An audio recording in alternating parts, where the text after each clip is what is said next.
Salut les truquistes et bienvenue dans ce nouvel épisode de Truc. Aujourd'hui, on s'attaque au tracking basique dans After Effects. Première méthode, le tracking avec un point de la position d'un élément. Ce tracking ne va donc pas prendre en compte le changement de rotation et d'échelle de l'élément que l'on va suivre. Dans mon exemple, je vais créer une interface drone et je veux donc qu'un visuel suive cette voiture. J'importe mon rush dans After Effects, je crée une nouvelle composition avec celui-ci, et avant de passer aux choses sérieuses, je vais également créer un objet nul que je vais renommer Tracking. C'est cet objet nul qui va recevoir les informations de notre tracking. Pour réaliser mon suivi, je sélectionne dans ma composition le rush et je fais animation, suivi de mouvement. Cela va me donner accès à une fenêtre de tracking. Et on peut également voir que des petites boîtes sont apparues sur l'image. Il s'agit de l'outil de tracking. La première boîte sert à délimiter la zone que l'on veut traquer. Dans mon cas, il s'agit de la voiture, en faisant bien attention de ne pas prendre un morceau de la route, car sinon cela risque de fausser le tracking, puisque la voiture bouge mais pas la route.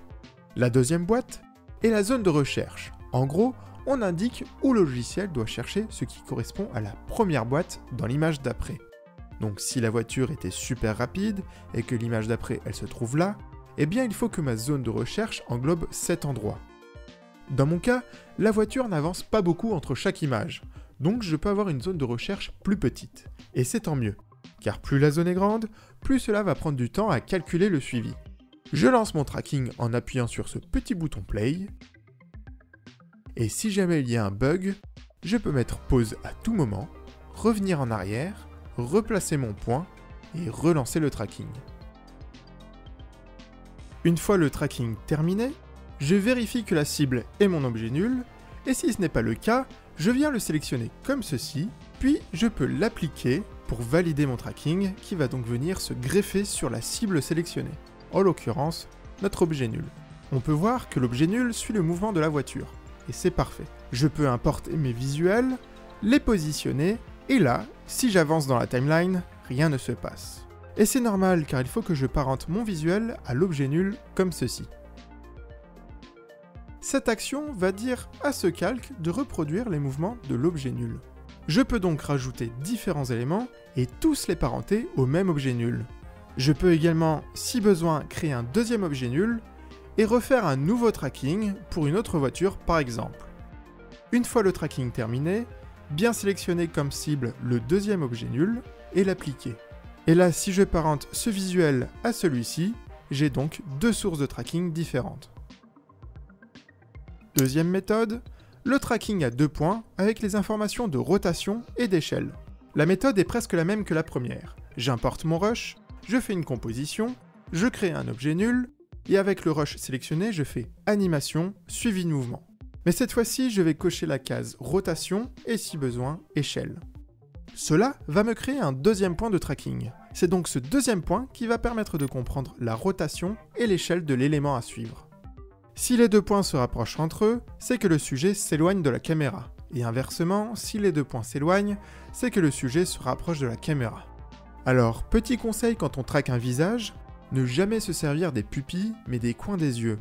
Car si la personne, ou l'animal dans ce cas-là, cligne des yeux, on a moins de risque de perdre son point de tracking. Je lance mon tracking en appuyant sur ce petit bouton play. Une fois le tracking terminé, je sélectionne pour cible mon objet nul, j'applique, et je vais ensuite parenter l'élément à ce dernier. Et voilà, le tour est joué. Troisième et dernière méthode que l'on va voir aujourd'hui, le tracking de 4 points, qui peut par exemple être utile pour remplacer un écran. Dans cette vidéo, je veux traquer l'écran afin d'insérer ce visuel. Je crée donc une composition avec mon rush, et j'importe également mon visuel que je désactive pour l'instant.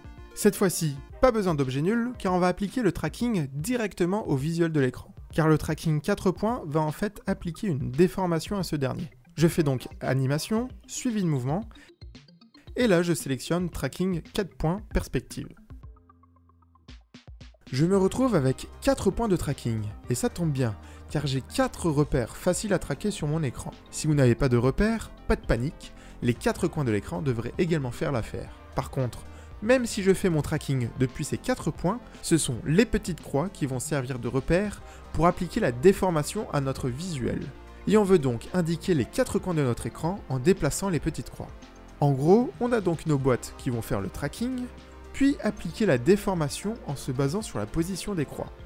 Je lance le tracking, je vérifie,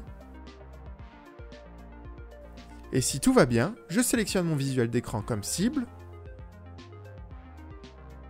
je l'applique, et maintenant, si je le réactive, on peut voir qu'il suit parfaitement l'écran. Petite astuce qui marche pour les 3 méthodes, si en plein milieu de votre rush, le point de tracking sort du cadre, pour pouvoir en choisir un autre sans modifier les informations de tracking, je peux maintenir la touche Alt et déplacer la boîte. On peut voir que la croix, elle, reste au même endroit. Et donc, même si d'une image à l'autre, la boîte passe de là à là, eh bien le mouvement va continuer à partir de la croix.